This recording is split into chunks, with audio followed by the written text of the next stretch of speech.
Fala pessoal, muito boa noite a todos vocês. Que prazer recebê-los aqui no meu Periscope. Que alegria poder receber vocês aqui para mais uma revisão agora de noite, para a gente gabaritar essa prova da OAB. Galera que é concurseira, tudo que eu vou falar aqui hoje é muito importante para os concursos de vocês. Eu tenho certeza que a gente vai fazer uma revisão em alto nível e vocês vão amar.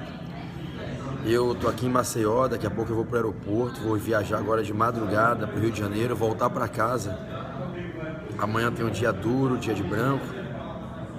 Eu estou muito feliz de receber vocês aqui para a gente fazer uma revisão mega fantástica para vocês que realmente querem passar na prova. Hoje eu tive um dia lindo aqui em Maceió, sabe? Agradeço a Deus pela vida das pessoas que hoje estavam aqui no SESMAC em Maceió. Eu comecei a aula às 8h30 da manhã e fui até 8h30 da noite. Foram 12 horas, uma paradinha de 1 hora ali no almoço, intervalinho de manhã, intervalinho de tarde. E foi incrível o amor das pessoas aqui em Maceió, sabe? O carinho das pessoas. Assim como eu vivi em Teresina, em São Luís, em Macapá, que foi lindo, em João Pessoa, cara, que minha ligação com o povo de João Pessoa é única. Em Recife, em Salvador. E hoje a gente fechou aí em Belém, em Manaus, a gente fechou aí essa etapa. Amanhã eu posso voltar para casa para ver os meus filhos, ver minha esposa, ver o meu irmão, ver o meu cachorrinho, o Kevin. Hoje, né, vou daqui a pouco, eu vou para o aeroporto 1h30 da manhã, meu voo decola às 3h. E apesar de estar muito cansado, eu sei da importância que é para vocês fazer uma revisão. Eu sei o quanto vocês ficam aí angustiados, eu sei o quanto vocês ficam aí na agonia de quererem ouvir uma revisão, de querer ouvir essas palavras. Eu separei muitos temas. Você consegue um queijo ralado para mim? Isso, obrigado, tá, querido? Eu vou só botar de lado aqui no suporte do telefone.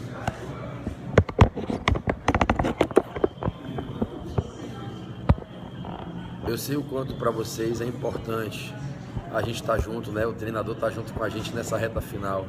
E é óbvio que eu não ia deixar faltar, não ia deixar vocês na mão. E é lógico. Deixa eu aproximar aqui, deixa eu ajeitar aqui, peraí. Vamos lá. É lógico que eu não ia ficar longe de vocês na semana da prova. Eu vou estar com vocês todos os dias, tenho certeza. Todo dia eu vou estar aqui dando o meu melhor por vocês. Vocês sabem o quanto eu amo fazer isso, o quanto eu sou apaixonado por dar aula para vocês, treinar vocês, viver esses momentos com vocês. Essa nossa sinergia, né, gente? Essa nossa química. Principalmente vocês que estão aí, que treinam comigo no coaching, exame de ordem, que eu sou apaixonado por vocês. Obrigado, tá, querido? Então, o que eu vou pedir a vocês para a gente começar? Eu quero começar com o direito do consumidor. Depois eu quero pular para civil, para administrativo, tributário e constitucional. Eu quero fazer uma live maravilhosa para vocês. Eu vou pedir a vocês que, se vocês puderem, vamos fazer aquele trato de sempre, tá todo mundo acostumado. Galera de Aju, que saudade de Aracaju. Se vocês puderem, convidem os seguidores, isso que Nando fez aí agora, Márcio, quem puder, Vini Uraitão lá de Cuiabá, Nando, eu acho que é de São Paulo. Se vocês puderem convidar os amigos, convidar os seguidores, todo mundo isso aí, que o Edu, que a Jocilene, Izan, né, Zé Barbosa lá de Recife, meus amigos queridos aí que estão fazendo. Isso, galera, Cíntia, querida demais, Rafa, Anne, a galera toda do bem, galera que vai ser aprovada. Convidando os amigos, os seguidores, Felipe Cunha, Thay, todo mundo, beleza? Vamos bombar essa live. E o que eu vou suplicar a todos vocês é pra gente, durante a live, não fazer comentários. Vocês já estão acostumados com esse meu pedido, né? Pra não travar. Então, quem não sabe, é só botar o dedinho aí nesse bonequinho. Deixa eu ver se eu equilibro aqui.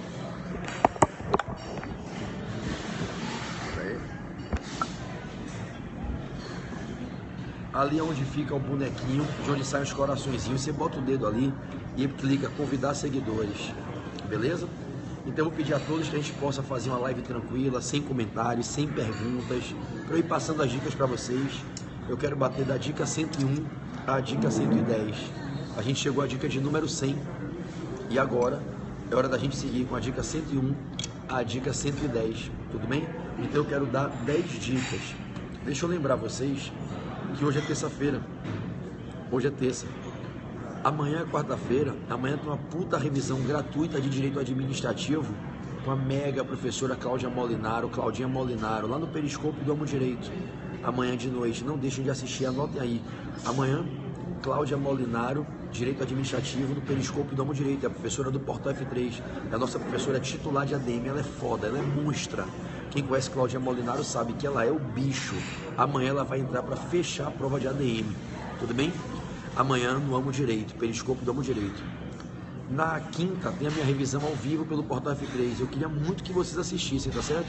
Eu queria pedir para todos vocês, todos, assistirem, tá? Todo mundo assistindo a minha revisão ao vivo o dia inteiro. Quinta-feira é o meu aniversário. Meu aniversário é sexta. Eu vou comemorar com vocês na quinta, ao vivo, o dia inteiro. E vão estar vários professores presentes nessa revisão pelo site do Portal F3, quinta-feira, tá certo?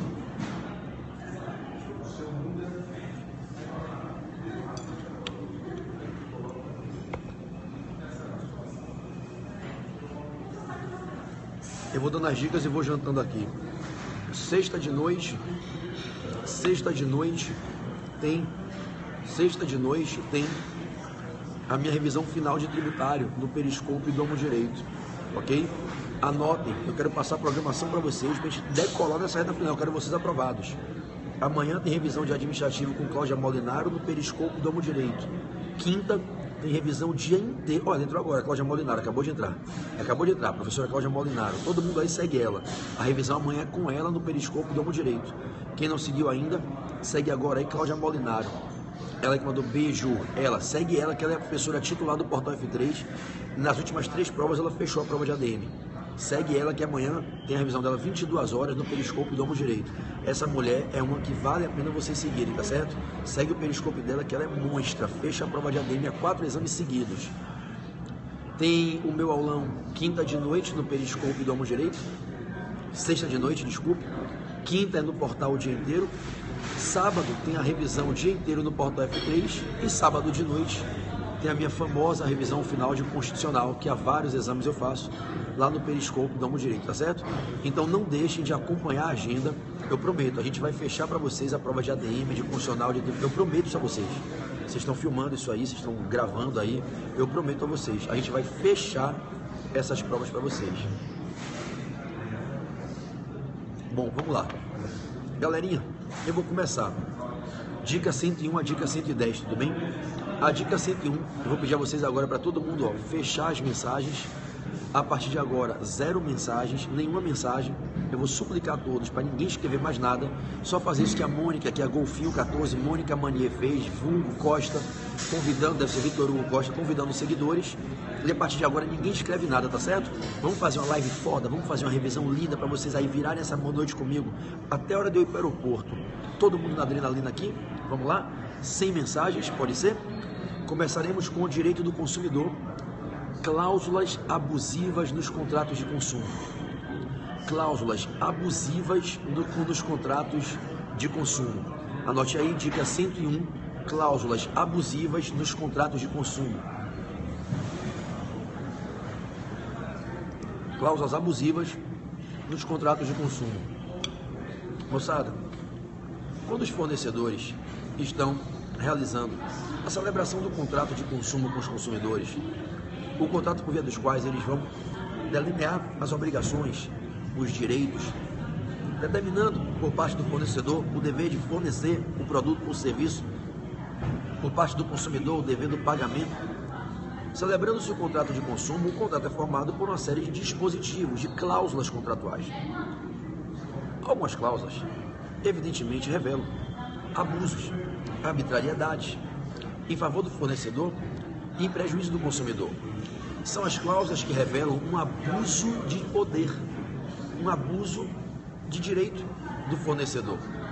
As cláusulas abusivas são as cláusulas que geram vantagens exacerbadas, criam restrições a direitos básicos do consumidor, violam direitos inerentes à tutela do consumidor em qualquer relação de consumo, cláusulas que criam condições usurárias para o contrato, cláusulas que geram vantagens exageradas para o fornecedor e desvantagens exageradas para o consumidor, cláusulas que promovem renúncias de direitos contra o consumidor, cláusulas que criam condições inadequadas, indignas para o cumprimento do contrato pelo consumidor, cláusulas que estipulam sanções desproporcionais.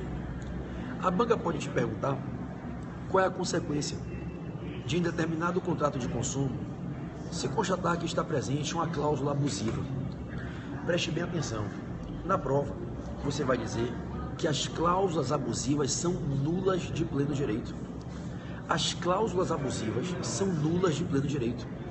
O artigo 51 do CDC apregoa a nulidade imputável às cláusulas abusivas.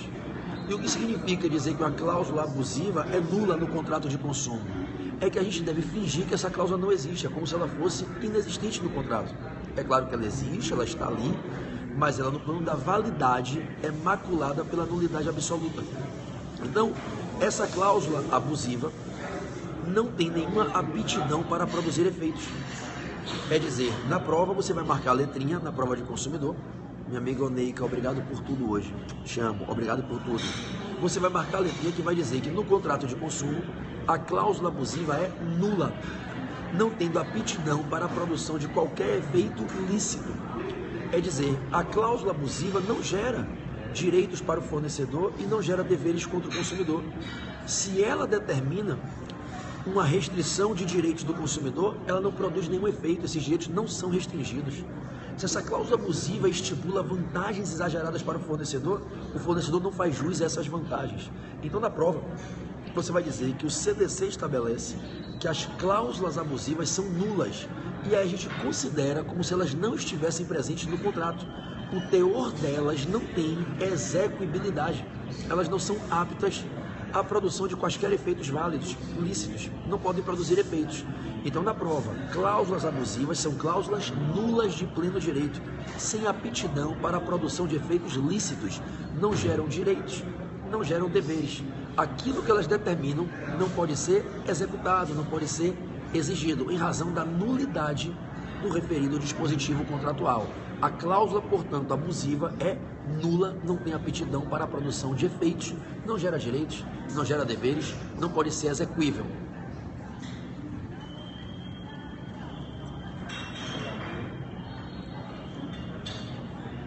Todavia,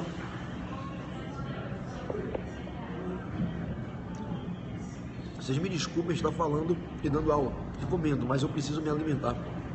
Eu estou desmaiando de fome, tá? Não fiquem magoados comigo pela falta de educação. Eu peço perdão a vocês antecipadamente, tá certo?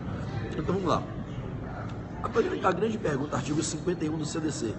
A grande pergunta que pode ser feita é a seguinte: qual é a interferência que a cláusula abusiva tem no contrato de consumo? Então vamos lá, Vanessinha, Moniquinha, vamos lá. Qual é a interferência que a cláusula abusiva tem no contrato? Presta atenção, irmão, que a banca vem com uma pegadinha sempre nessa questão. Em tese, a cláusula abusiva não nulifica o contrato. O contrato sobrevive, o contrato é válido. A cláusula é afastada, o contrato sobrevive. Então, se eu tenho um contrato que tem uma cláusula abusiva quanto à forma de pagamento, eu nulifico essa cláusula, mas o contrato sobrevive quanto ao objeto, quanto à data da entrega da coisa. Eu não invalido o contrato de consumo, entende? Então, o que se nulifica é o dispositivo e não o contrato. Agora, presta atenção. Pode ser que ao se retirar a cláusula, você mate o contrato fica impossível de ser executado. Ou então, nulificando a cláusula, pode ser que a gente, para interpretar o contrato sem a cláusula, termine desequilibrando o contrato, de modo a que o contrato fique extremamente desvantajoso para qualquer das partes. Aí entendam os parágrafos do artigo 51, especialmente o parágrafo 2º. A cláusula abusiva não nulifica o contrato, salvo se, ao se interpretar o contrato com a subtração da cláusula abusiva, se torne impossível mantê-lo de forma equilibrada. Apesar de todos os esforços de interpretação do contrato e de integração das lacunas que vão ficar no contrato com a subtração da cláusula abusiva, se torna impossível dar continuidade ao contrato de maneira equilibrada. Então, se ao se retirar a cláusula abusiva, a única chance de conduzir o contrato de consumo é de um modo em que ele fica desequilibrado, gerando um desequilíbrio, vantagens exageradas, prejuízos exagerados para qualquer das partes, aí o contrato inteiro fica invalidado, aí cai o contrato inteiro. É aquela história: eu vou cortar seu dedinho, dá para a mão continuar a funcionar? Dá, então a mão continua sem o dedinho. Agora, se eu cortar o seu dedo, é numa situação em que você só poderia continuar se a mão precisasse dos 5 dedos, não tem como continuar, então a gente nulifica a mão inteira. Então, para a prova, a gente vai dizer que uma cláusula abusiva, em regra, não invalida o contrato. Ela vai desafiar o intérprete a tentar salvar o contrato e dar continuidade à execução do contrato de modo equilibrado.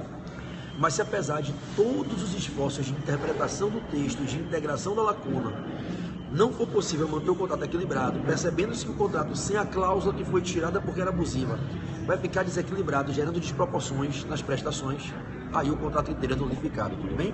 Então, 3 verdades para você desse primeiro tema, que é o tema 101 do nosso Papo com PB. Cláusulas abusivas são nulas de pleno direito, não tem aptidão para a produção de efeitos lícitos e a gente finge que elas são inexistentes no contrato. Em regra, não invalidam o contrato, salvo se for impossível mantê-lo de modo equilibrado, aí o contrato inteiro é invalidado. Tudo bem? Xande, meu irmão, te amo de paixão, um beijo para você. Vamos lá, vamos caminhar? Vamos para a dica 102? Eu quero conversar com você no direito civil agora. Vamos continuar no direito privado, vamos sair de direito consumidor para o direito civil, ok?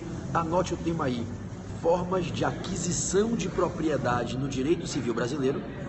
Obrigado, Djalma, por indicar meu Instagram aí, valeu, Djalmão. Formas de aquisição de propriedade no direito privado brasileiro e a ausência da força translativa nos contratos. Formas de aquisição de propriedade no direito civil, no direito privado brasileiro e a ausência da força translativa nos contratos. A ausência da força translativa nos contratos. É o tema 102 da nossa revisão, do nosso Papo com o PB para a prova da OAB.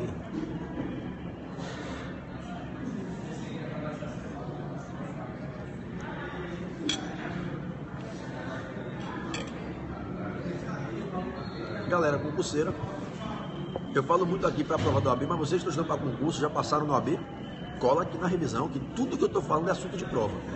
Tá? De magistratura, MP, defensoria, delta, ok? Então, vamos lá. Agora é o tema 102, direito civil, ok? Formas de aquisição de propriedade no direito civil brasileiro e ausência de força translativa nos contratos. Vamos lá? Vamos lá.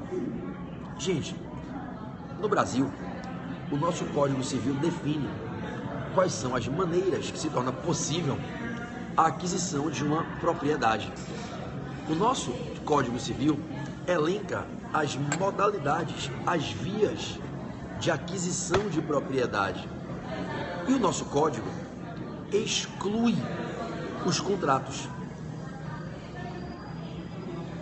O Brasil, por uma influência do direito civil alemão e do sistema do BGB, que é o Código Alemão de 1900, o Brasil não adota a ideia da força translativa dos contratos. Quer dizer, um contrato por simplesmente assinado não é suficiente para transmitir propriedade e permitir que alguém adquira a propriedade.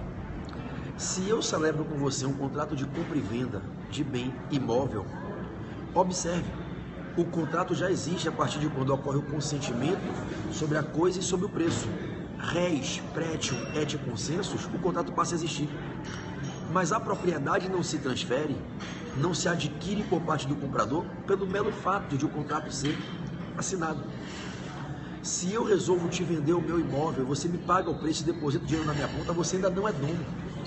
O que vai te transmitir a propriedade não é a celebração do contrato, é o registro, no caso do bem imóvel, desse contrato de compra e venda. Se é um contrato de compra e venda de coisa móvel, eu te vendo o meu relógio, combino com você um preço de R$2.000 para você comprar o meu relógio. E a gente celebra o contrato, chegamos ao consenso e você deposita o dinheiro na minha conta, já tem contrato assinado comigo com você, mas eu não te entreguei o relógio, você não tem propriedade. Você tem um contrato que diz que você tem o direito de adquirir a propriedade, mas você ainda não é o dono. O relógio ainda é meu, até que eu te entregue e pela tradição você adquirirá a propriedade. Então, nas provas que a gente vier realizar, o OAB e concursos, os contratos no Brasil não têm a força translativa. Eles não possibilitam a alguém, por ser contratante, por ser alienatário num contrato em que o alienante aliena a aquisição da propriedade. Então, compra e venda, troca ou permuta, doação, contrato estimatório, nenhum deles, Bruninha, transmite propriedade. Então, pessoal, e o contrato serve para quê? O contrato é o título, é o documento que possibilitará a aquisição da propriedade. O contrato é o justo título que legitimará, quando eu tenho um contrato de alienação de bem, o alienante dispondo, alienando o seu bem, O contrato é um título que legitima o alienatário adquirente a adquirir a propriedade. Mas o contrato não transmite. Ninguém vira proprietário porque fez o contrato. Ah, bebê, se você me doar uma casa, você só é proprietário a partir do registro da doação. Enquanto não registrar, a casa é minha. Bebê, se você me doar uma coisa móvel, enquanto não houver a tradição da coisa, você não é o proprietário. Você tem a expectativa de receber o direito de propriedade. A propriedade continua no patrimônio do alienante, enquanto a gente apenas tem o contrato. Então pode marcar sem medo nas provas que os contratos não têm força translativa do direito real de propriedade. Os contratos não transmitem propriedade no direito civil brasileiro. E quais são as formas de aquisição de propriedade? Bom, depende se o bem é móvel ou imóvel. A propriedade imóvel se adquire por 3 vias. Anote: registro, uso capião e accessão. As 3 modalidades de aquisição de propriedade de bem imóvel no direito civil brasileiro: registro, uso capião e accessão. Anota aí: registro, uso capião e accessão. Registro, uso capião e accessão são as únicas vias de aquisição de propriedade imobiliária no Brasil. Somente essas, nenhuma outra. Registro, uso capião e accessão.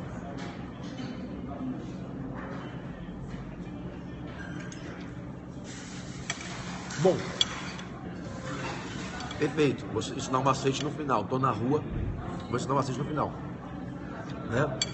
Achando um tesouro chamado adjunção, no meio de uma confusão. E aí uma comissão fez uma especificação. Eu vou ensinar para vocês já já, tá? Então, dessas 3 modalidades de aquisição de bem imóvel, registros do capião e accessão, uma delas, que é a uso capião, é também modalidade para a aquisição de propriedade imóvel. A única forma de aquisição de propriedade de bem móvel e imóvel é a uso capião. Pode marcar sem medo na sua prova. Só existe uma modalidade de aquisição do direito de propriedade móvel e imóvel: uso capião. Na prova não existe nenhuma outra. Pode marcar sem medo: uso capião, que é uma via de aquisição originária e não derivada, não tem alienação, não tem ato de vontade para dispor da coisa. Na uso capião, né, quando ocorre a prescrição aquisitiva em favor do uso capiente, quebrando o direito de propriedade do até então titulado domínio, a uso capião é a única via que possibilita a aquisição de propriedade móvel e imóvel. Pode marcar isso sem medo de prova, ok? Bom, quais são as outras vias de aquisição de propriedade móvel que a gente tem no direito brasileiro? Quais são as outras vias? Caio, um beijo, meu irmão, te amo, parceiro, saudade de ti, grande beijo para você. Então, quais são as outras vias de aquisição de propriedade móvel que o direito brasileiro contempla, além da uso capião? Moçada, além da uso capião, a gente tem a aquisição. Dá um abraço aí pro meu amigo Caio Bartini, do Damásio, professor de tributário. Meu irmão, eu te amo, viu, cara? Sempre torcendo pelo seu sucesso, o trabalho lindo que você faz no Damásio. Eu tô com o meu portal, você deve estar acompanhando, pequenininho, o Portal F3. Saudade quando a gente dava aula junto lá em Belo Horizonte. Eu torço muito pelo seu sucesso, viu? Que honra receber aqui o professor Caio Bartini, da instituição nobilíssima Damásio de Jesus. Nunca tive, viu, Caio, um problema de falar dos outros cursos. Aqui é um espaço democrático e eu contemplo meus amigos. E você é um grande irmão. Uma vez me perguntaram se a gente era concorrente. Eu falei, nunca. Caio é meu amigo, meu irmão. Tivemos a honra de trabalharmos juntos, dividindo o direito tributário lá em Belo Horizonte. É um prazer, viu, Caio, ter você aqui. Um beijo no seu coração, Bartini. Fique com Jesus aí, meu irmão. Parabéns pelo trabalho lindo e espiritualmente a gente está sempre conectado. Você mora aqui no meu coração. Saudades doces de quando a gente estava junto lá em Belo Horizonte. Parabéns. Bom, então vamos lá. Galerinha, olha que bacana. Claro, né, moçada, o sol nasce para todos. A gente nunca pode, né, ter olho grande, ter inveja, jamais, né? As pessoas de bem, elas se admiram, as pessoas grandes, elas se admiram, elas se respeitam, elas se gostam. E um vibra com o sucesso do outro. Eu tenho certeza que o Bartinho é um cara que vibra com o meu sucesso, eu vibro com o dele, e a gente teve o privilégio de trabalhar junto. Vocês talvez nem faziam faculdade de Direito, e a gente dava aula lá em 2005, 2006, 2007, no Pretório, em Belo Horizonte. Aí depois a vida seguiu e cada um trilhou um caminho, mas no coração ficam as lembranças bonitas. Te amo, irmão. Todo sucesso lá no Damásio, tá? Que a tua segunda fase tributário bombe, tá? Todo sucesso pra você. Fique com Deus, meu velho. Então, vamos lá. Então, moçada, preste atenção. A gente tem no Brasil agora 100 mensagens para não cair a transmissão. Além da usucapião, algumas outras modalidades de aquisição de propriedade imóvel. Vamos juntos? A tradição é mais comum. O modo mais comum de transmissão de propriedade móvel é a tradição, mas além da tradição e da usucapião existem outras. Alguns nomes que muitas vezes, talvez, alguns de vocês não tenham se familiarizado. Por exemplo, adjunção, comissão, confusão. PB é isso mesmo? Isso. Adjunção, comissão, confusão, especificação, são achado de tesouro. O achado de tesouro, existem algumas regras especiais no Código, no livro 3 da parte especial do Código Civil, Direito das Coisas. O achado de tesouro é um dos modos de aquisição de propriedade imóvel no Brasil. Então preste atenção comigo para vocês irem anotando. A gente está na dica de número 102. A gente começou com o consumidor, estamos com o civil e daqui a pouco vamos para a constitucional, né? Então vejam. A gente tem como modalidade de aquisição de propriedade imóvel no Brasil, além da usucapião e da tradição, que é a via mais comum, eu até brinco, a tradição é a tradicional. A gente tem a especificação, o achado de tesouro, a comissão, a confusão, a adjunção e a ocupação, moçada, que a gente não pode esquecer nunca. Ocupação, tudo bem? Então, vamos pensar aqui, vamos juntos? Quais são as vias de aquisição de propriedade no Brasil? Depende se é móvel ou imóvel. Bem imóvel, usucapião, registro e accessão. Rua, registro, usucapião e accessão. E se for bem móvel, usucapião, tradição, ocupação,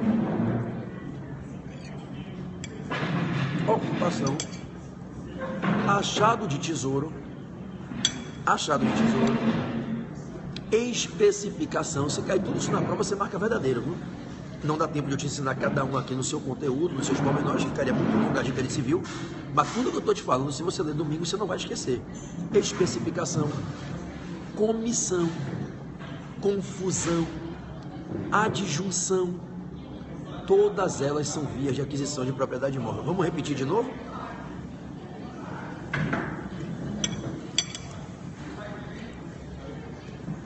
Usucapião, tradição, ocupação, achado de tesouro, comissão, confusão, adjunção, comissão, confusão, adjunção, especificação, tradição, usucapião, ocupação, achado de tesouro, comissão, confusão, adjunção, especificação. Tudo isso é via de aquisição de propriedade de coisa móvel.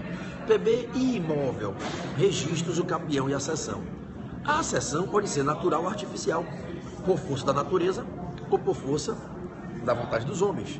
Accessão natural ou accessão artificial, ok? A accessão natural ocorre quando nós temos alguns fenômenos da natureza. Perfeito, Fabrição? Perfeito? A accessão natural ocorre em razão de alguns fenômenos da natureza, que a gente aprende a chamar de avulsão, aluvião, abandono de álveo, formações de ilhas. Avulsão, aluvião, abandono de álveo e formação de ilhas.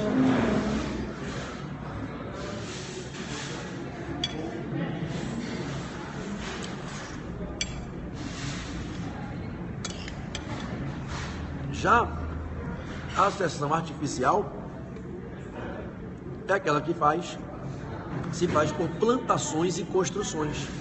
Uma plantação, uma construção de uma casa super comum nos empreendimentos imobiliários. É uma via de aquisição de propriedade imóvel através da accessão artificial pela construção. Então vamos anotar Quais são as formas de aquisição de propriedade de bem imóvel no Brasil? Registro, usucapião e accessão. A accessão pode ser natural ou artificial. A accessão natural se dá pelo quê? Abandono de álveo, avulsão, aluvião, formação de ilhas. E a accessão artificial, plantações e construções. Tudo isso na prova é verdadeiro. Eu já tinha contado para vocês, numa outra live, quais eram as formas de perda da propriedade. Agora eu contei as formas de aquisição e frisei que os contratos não transmitem propriedade no Brasil. Os contratos não têm força translativa, ok? Vocês se lembram? As formas de perda de propriedade no Brasil? É só escrever perda e o A no final é duplo, lembra? Perecimento, R, renúncia, D, desapropriação e o duplo A, de abandono, né? Ou alienação. Então,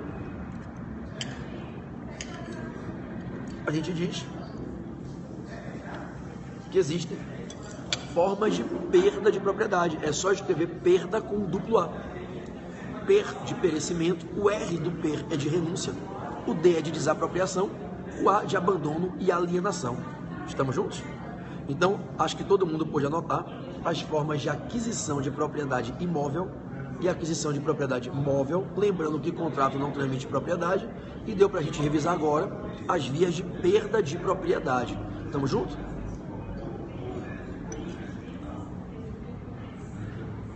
Pessoal, sem sacanagem, tá parecendo coisa de criança, nego comentando na live. Uma live de revisão, véspera de prova. A galera ficar comentando, escrevendo, porra, sem sacanagem. Se eu fosse aluno, eu ia ficar puto da vida. Alguém ficar atrapalhando a porra da transmissão. Então, posso pedir por Deus que está no céu, não escrevam merda nenhuma, bicho. Não comenta nada para não cortar o raciocínio. Por favor, por Jesus que está no céu. Deixa eu tocar a dica, eu dei 12 horas de aula hoje. Estou aqui tentando jantar e dando aí essa raça com vocês. Então, vou pedir para ninguém escrever nada. Quem escreveu, eu vou bloquear. Tá certo? Depois eu desbloqueio, mas quando você fica escrevendo, você atrapalha a porra da transmissão inteira, tá certo? Então, vamos nessa, Medulão, um beijo lindão, te amo. Vamos embora, meu parceiro Pedro Medula, um beijo querido, meu irmão, te amo. Vamos lá, saí de direito civil e entro em direito administrativo, ok? Dica de número 103, direito administrativo, agências reguladoras e atividade regulatória. Agências reguladoras e atividade regulatória. Vamos lá? Agências reguladoras e atividade regulatória. Esse é o tema 103. Bom, meus amados, a banca pode perguntar qual a natureza jurídica das agências reguladoras. As agências reguladoras são autarquias de regime jurídico especial. As agências reguladoras são autarquias de regime jurídico especial. Integram a administração pública indireta do ente federativo que, através de lei, as instituiu. Eu tenho agências reguladoras federais, estaduais, municipais, do Distrito Federal. E essas agências reguladoras têm por natureza jurídica se afeiçoarem como sendo autarquias.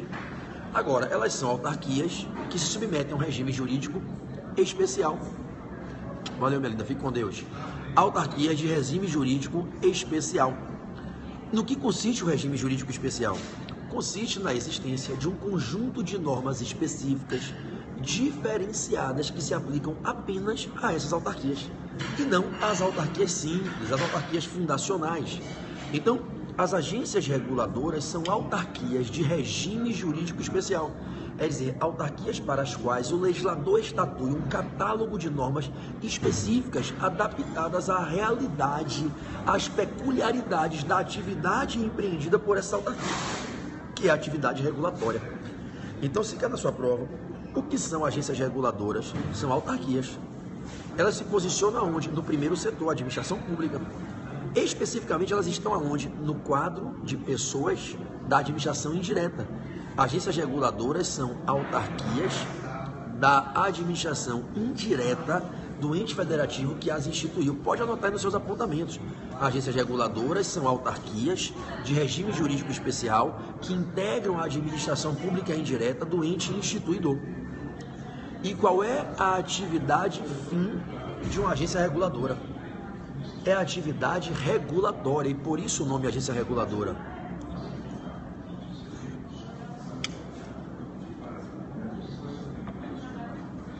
Cuidado para não errar na prova, cometendo um erro bobo. A atividade exercida pelas agências reguladoras não é apenas a atividade regulamentar. A atividade regulamentar faz parte do tripé estruturante da atividade mais ampla, que é a regulatória. Regulação é muito mais do que regulamentação. As agências reguladoras não são agências regulamentares, ainda que tenham poder regulamentar. Elas são agências reguladoras. Elas desenvolvem atividade regulatória. O objeto de uma agência reguladora é a regulação, que você não pode dar mole na prova e confundir com regulamentação. Regulamentação faz parte da criação de normas. O poder regulamentar é um filhote do poder normativo. O poder normativo é o poder de editar normas, que podem ser normas primárias editáveis pelas leis, ou normas secundárias editáveis por decretos regulamentares em outras fontes secundárias. Então vejam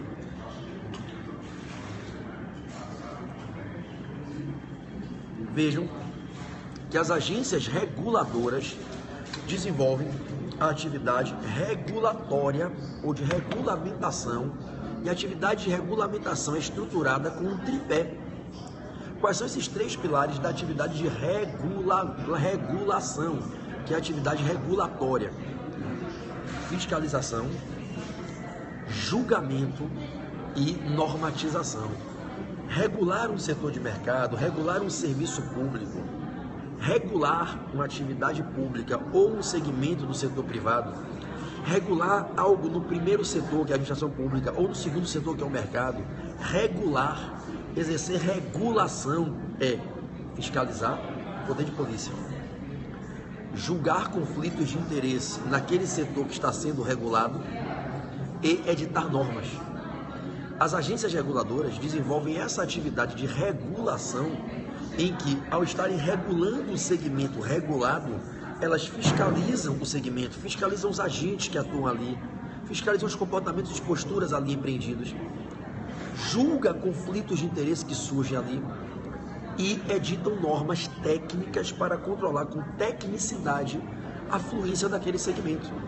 Quando estamos falando do poder normativo, de editarem normas, as agências reguladoras exercem o poder regulamentar. Elas criam regulamentos normativos que são veiculados através de resoluções. A resolução é a forma do ato administrativo, o regulamento é o conteúdo. Então, a resolução regulamentar, através da resolução, as agências externam regulamentos. Assim como a gente tem decretos regulamentares que o chefe do executivo edita, o decreto é um ato do chefe do executivo, presidente, prefeito, governador. A agência reguladora não faz decreto, o decreto é ato de chefe de poder executivo. A agência reguladora faz resoluções colegiadas. Colegiado não faz decreto, faz resolução.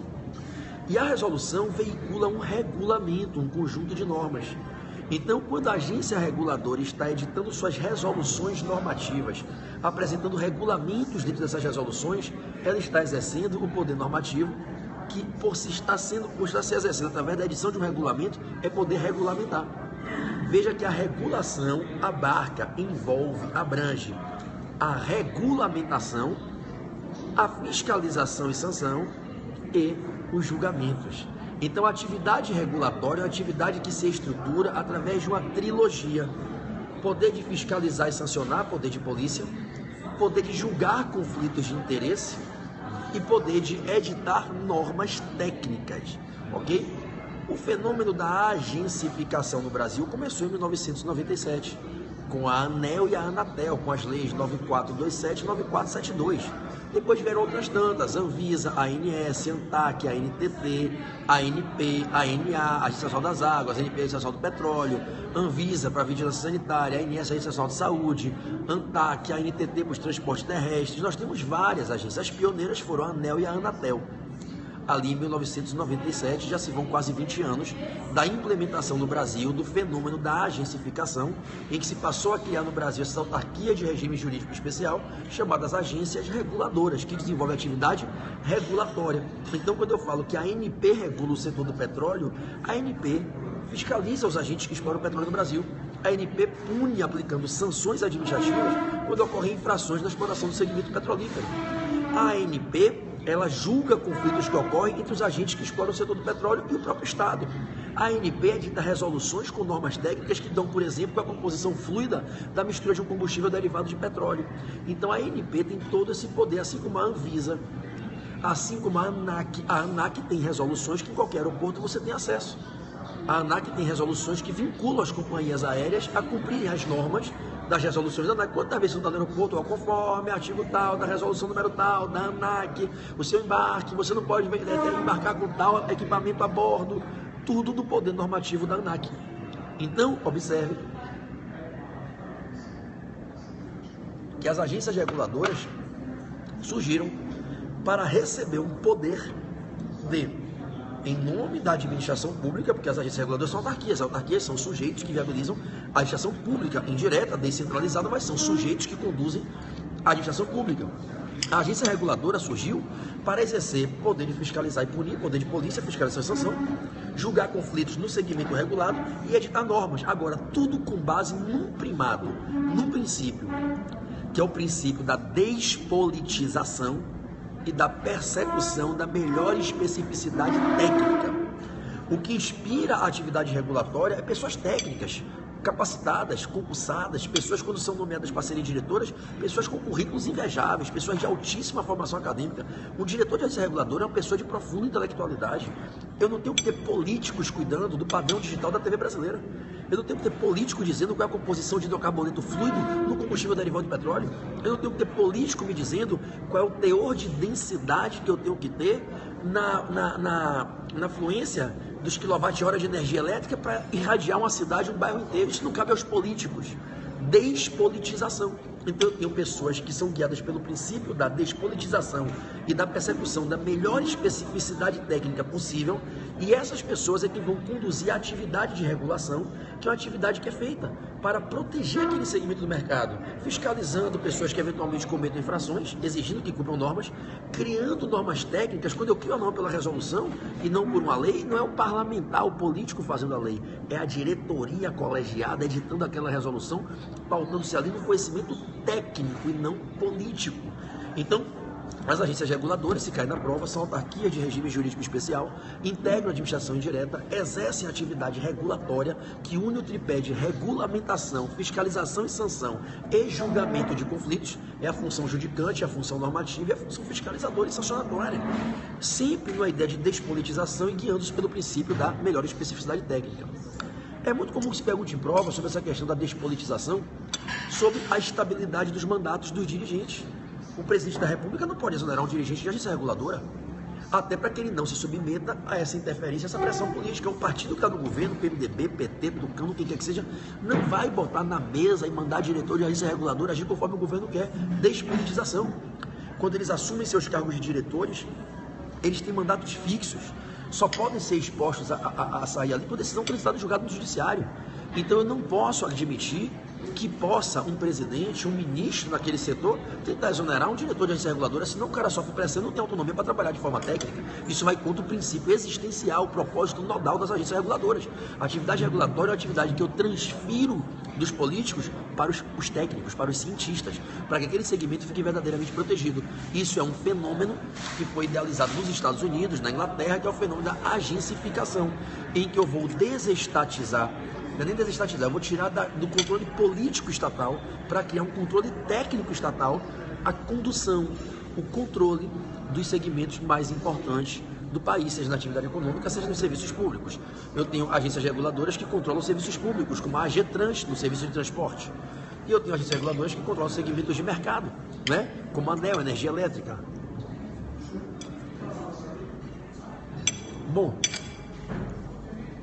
a banca pode lhe perguntar o que é que acontece quando um diretor de agência reguladora sai do cargo. Eles cumprem a chamada quarentena. Um diretor que acaba de sair da Anatel não pode virar diretor da Vivo no dia seguinte, porque ele tem todas as informações privilegiadas que estão acontecendo no controle do segmento. Se ele leva de imediato isso para a companhia de telefonia, a Vivo no meu exemplo, ele vai desequilibrar a concorrência com outras companhias do segmento, porque ele tem essas informações privilegiadas que são sigilosas na diretoria da qual ele fazia parte até ontem. Então é natural quarentena que se aplica em tantos cargos públicos do executivo, do judiciário. Então, diretor de agência reguladora, ao sair da agência da qual era diretor, por qualquer que tenha sido o motivo, esgotou-se o prazo do seu mandato, a decisão judicial do estado julgado, abandonou o cargo que não quer continuar renunciando, ele sofre uma quarentena e fica impedido de atuar de imediato. Essa quarentena pode variar quanto ao seu prazo, para depender de qual tenha sido a agência reguladora da qual ele emanou. Bom, podem te perguntar sobre os agentes que integram o quadro de pessoal das agências reguladoras. Não podem ser empregados públicos, ok? Sempre servidores públicos estatutários, não podem ser seletistas. O Supremo pacificou isso.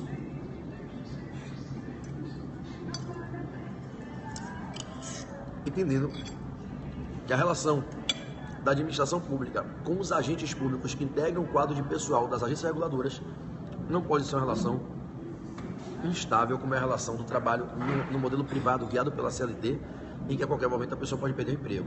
Então, a gente não é sinônimo. Por favor, sem perguntas. Não é sinônimo e sem perguntas. Então, a gente não pode... Ai, me confunde, tá vendo? Já esqueci. Então, vamos lá. Os agentes públicos que integram o quadro de pessoal das agências reguladoras não... Caralho, eu tô pedindo para não perguntar, brother.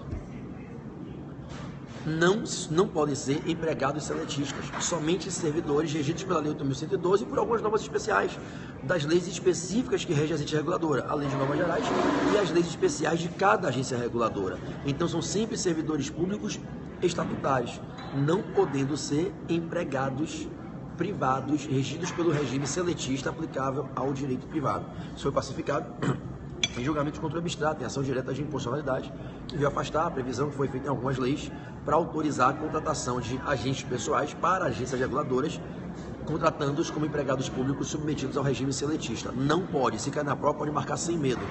Servidor público, regime estatutário para os agentes que integram o quadro de pessoal das agências reguladoras. Tudo bem até aqui? Bom, é muito comum que no âmbito das agências reguladoras as bancas usem três palavras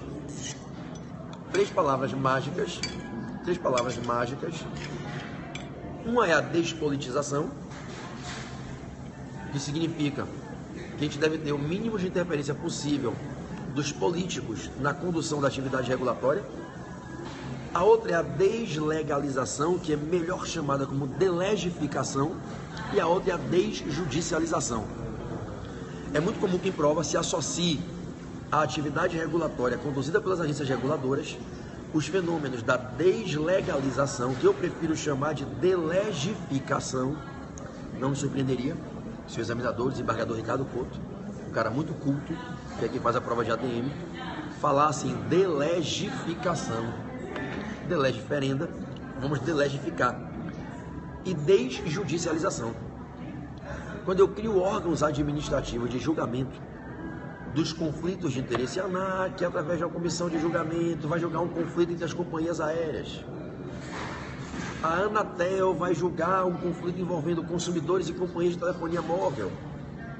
Eu estou desjudicializando, tirando do julgamento daquele conflito do judiciário, ainda que não seja vedado buscar o judiciário, mas eu estou criando um órgão específico de julgamento dentro da administração indireta para julgar com base em técnicos que conhecem a matéria. É a desjudicialização. E quando eu falo da criação de normas através das resoluções, que nessas resoluções veiculam regulamentos, então a ANAC, a Anatel, a ANEEL, a Anvisa, a NTT, a ANA, a ANA, a Agência Nacional das Águas, quando elas criam suas resoluções e editam regulamentos, fornecendo normas técnicas para regulamentar o setor regulado, a gente fala da delegificação. Eu estou criando normas que não estão vindo por leis do Congresso Nacional, do Parlamento Estadual, e sim por resoluções técnicas editadas pelos diretores que colegiadamente dirigem a agência reguladora, entenderam? Então isso é delegificação, que alguns chamam de deslegalização. A deslegalização ou delegificação é o fenômeno de criação de normas sem passar pelo Poder Legislativo. Normas gerais e abstratas que vão se aplicar tecnicamente ao setor regulado. Agora vejam, o que é despolitização? As agências reguladoras não devem ser influenciadas pelos agentes políticos do Legislativo e do Executivo, pelos deputados, pelos senadores, pelos prefeitos, presidentes, governadores, devendo ser guiadas por técnicos, por pessoas de capacidade técnica que ingressam no quadro de PCA, ora pelo princípio do concurso público, ora, no caso dos diretores, por nomeação após a aprovação do Senado. Né? Os diretores de agências reguladoras são aprovados pelo Senado, no âmbito federal, evidentemente, no âmbito estadual, pela Assembleia Legislativa. Né? Então, despolitização é cortar a influência política.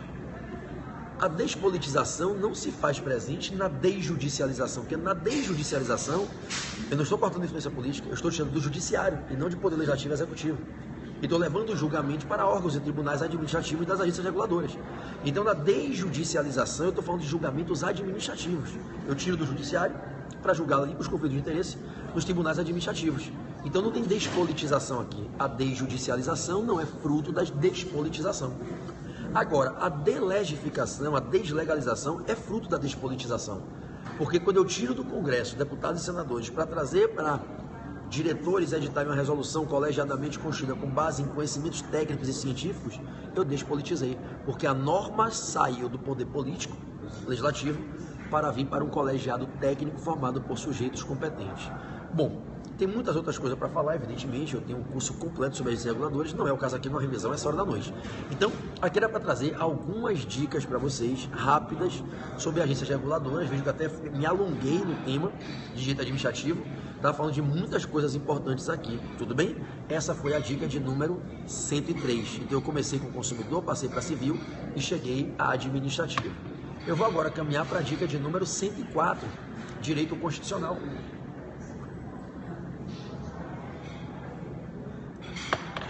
Dica de número 104, direito constitucional.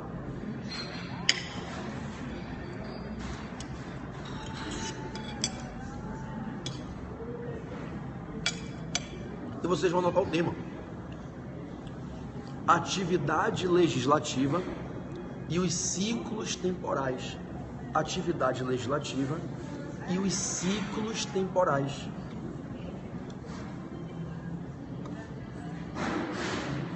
Atividade legislativa. Minha irmã, você traz a conta para mim? E os ciclos temporais.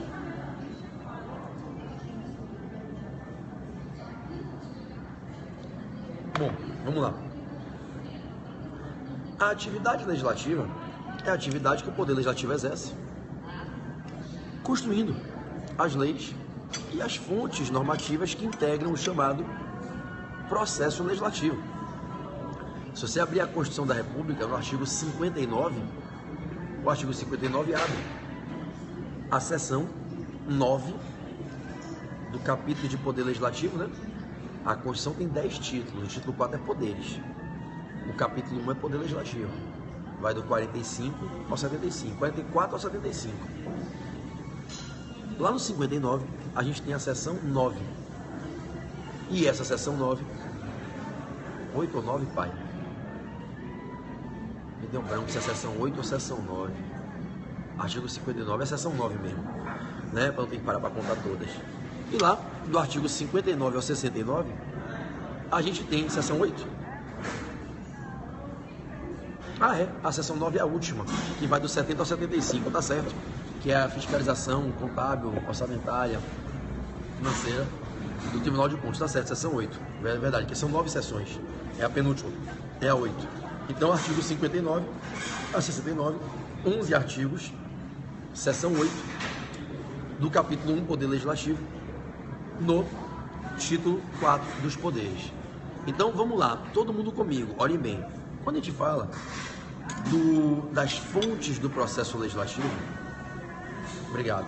O artigo 59 tem 7 incisos, podem observar. O artigo 59 tem 7 incisos. E o artigo 59 ele apresenta as fontes do processo legislativo. Emendas constitucionais, leis ordinárias, delegadas e complementares, medidas provisórias. Deixa eu pagar aqui minha conta, peraí. Decretos legislativos e resoluções. Vejam que o artigo 59 ele lista as 7 fontes do processo legislativo: emendas constitucionais, leis ordinárias, complementares, delegadas, medidas provisórias, decretos legislativos e resoluções. A atividade legislativa é a atividade por via da qual o parlamento constrói essas fontes normativas.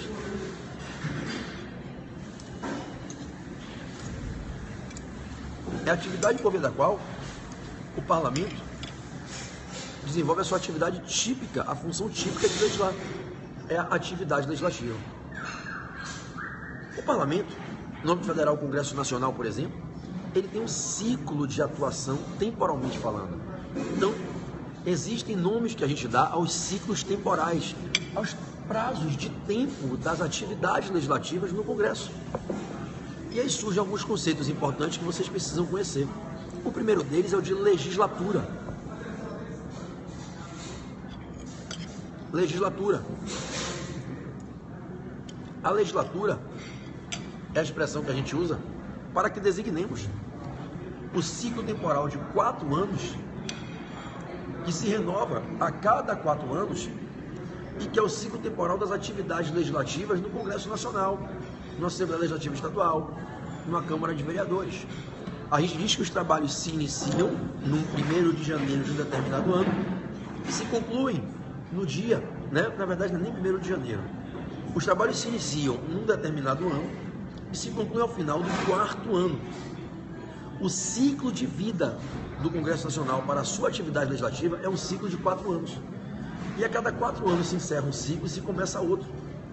Esse período de 4 anos, que é reconhecido como um ciclo vital para a atividade legislativa do Congresso Nacional, é o que se chama de legislatura.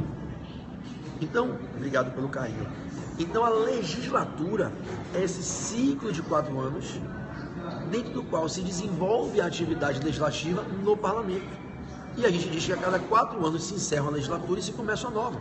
Tanto que a história da atividade legislativa da nossa república é composta por legislaturas. Primeira legislatura, quando o Brasil virou república. Segunda legislatura, e assim a gente foi caminhando a cada 4 anos com uma nova legislatura. Um dia você vai estar na 50ª legislatura, na 70ª legislatura, a cada 4 anos uma nova legislatura. É por isso que os mandatos políticos, salvo dos senadores, são para 4 anos, para que o parlamentar entre naquele início da legislatura e saia ao final da legislatura, ou se vier reeleito, venha para uma nova legislatura. É por isso que os mandatos para deputados federais, deputados estaduais, deputados do Distrito Federal e vereadores são de 4 anos, para que o parlamentar chegue no início e vá até o final da legislatura, que é o ciclo de vida do parlamento. Os senadores, evidentemente, por possuírem um mandato de 8 anos, possuem um mandato para 2 legislaturas. Lembre, com cuidado, que, verdade, Aguinaldo, quase 30 milhões de corações, estou tão feliz. Bota para mim não, lembra que eu combinei? Bota para os meus filhos, tá? Então, pense. No Senado, não vai dizer, pelo amor de Deus, que a legislatura tem 8 anos. O que existe de 8 anos é o mandato que o senador exerce. O mandato do partido, que é exercido pelo senador por 8 anos. Quer dizer, um mandato de senador atravessa 2 legislaturas. É para 2 legislaturas. A legislatura sempre tem 4 anos. A legislatura é sempre de 4 anos. Tudo bem? Aí você vai dizer, Pedroca, qual é o período de legislatura de uma Câmara de Vereadores? 4 anos. Qual é o prazo do mandato de um vereador? Os 4 anos da legislatura. Qual é o prazo da legislatura da Câmara Legislativa do Distrito Federal e das Assembleias Legislativas Estaduais? 4 anos. E qual é o prazo do mandato de deputado estadual ou do Distrito Federal? 4 anos. Qual é o prazo da legislatura no Congresso Nacional? 4 anos. Qual é o prazo do mandato de um deputado federal? 4 anos. E de um senador? 8 anos. Não confunda. A legislatura no Senado, no Congresso, é 4 anos. O que a gente tem no Senado é que o mandato vale por 2 legislaturas. 8 anos não é a legislatura, 8 anos é o mandato senatorial. O senador é eleito para ficar por 8 anos no exercício do mandato, que não pertence a ele, né? Apesar das controvérsias doutrinárias, pertence ao partido político. O partido é o titular do mandato, o senador exerce esse mandato e por 8 anos, que é o prazo que ele tem. E esse prazo significa que ele vai passar por 2 legislaturas. Os senadores são eleitos para 2 legislaturas, ao passo que os deputados federais, os demais agentes do parlamento, deputado estadual, do DF, vereadores, são eleitos para 1 legislatura. Estamos juntos? Estamos juntos.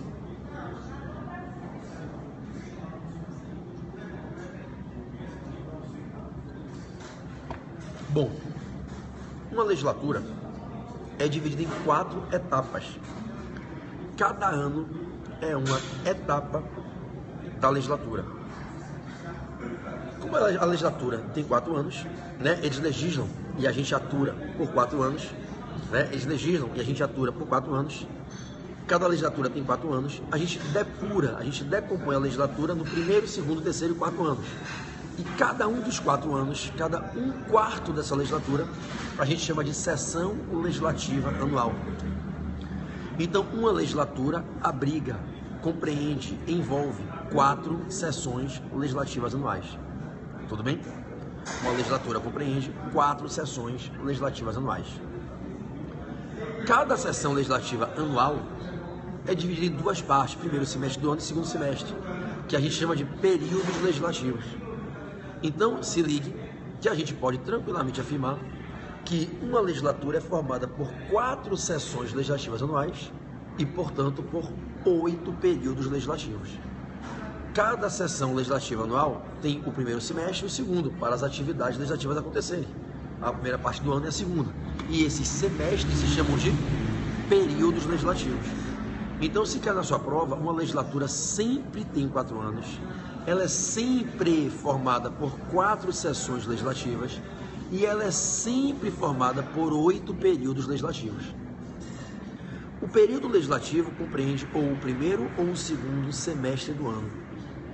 E o período legislativo é composto pelas reuniões diárias, pelas sessões ordinárias, que são os encontros, as reuniões de cada dia, em que a gente abre o dia de votação, o dia de trabalho. Então, se hoje, terça-feira, dia 22 de novembro, abriu-se uma sessão na Câmara ou no Senado, a gente fala que ocorreu uma reunião no segundo período dessa sessão legislativa anual, que é, no caso, a primeira, não, é a segunda, né? É a segunda sessão legislativa anual dessa atual legislatura. Nós tivemos o ano passado e esse ano. Esse ano é o segundo ano dos 4 anos do mandato, né? Então, esse ano nós estamos na segunda sessão legislativa. Por estarmos no segundo semestre, estamos no segundo período legislativo da segunda sessão legislativa anual dessa legislatura. E a gente pode dizer que hoje, quando o parlamento abriu o plenário para trabalhar e votar a pauta do dia, ocorreu, deve ter um número que não sei de cabeça, a 50ª, 70ª, 100ª sessão ordinária dessa sessão, dessa segunda sessão legislativa anual dessa legislatura. Tudo bem? Bom, deixa eu falar uma coisa para vocês. Eu estou continuando a falar, mas a imagem está travada para mim já tem uns 5 minutos. Eu espero que vocês estejam me vendo. Eu já estou acostumado com o Periscope, eu sei que ele faz essa travação quando a galera começa a botar muito coração disparado demais. Eu acho que quando vocês começaram a pipocar de coração aí, travou para mim, não trava para vocês.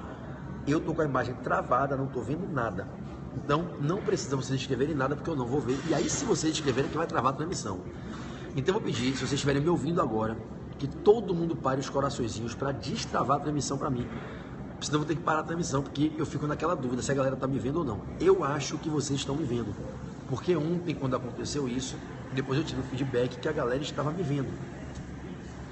Então, se vocês estiverem me vendo, eu preciso que vocês parem os coraçõezinhos por 1 minuto só, que a tela está totalmente travada para mim, totalmente travada. Bugou total para mim.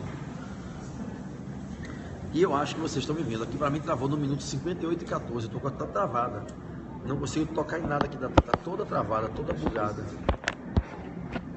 Então eu precisaria que a galera que tá aí botando o coração, se vocês estiverem me vendo, que vocês parassem por 1 segundinho para destravar a transmissão. Para mim travou total aqui. Eu vou esperar um pouquinho para não ter que desligar aqui a transmissão, porque eu fico na dúvida se eu tô falando sozinho ou não, se eu tô falando não tem ninguém assistindo ou não.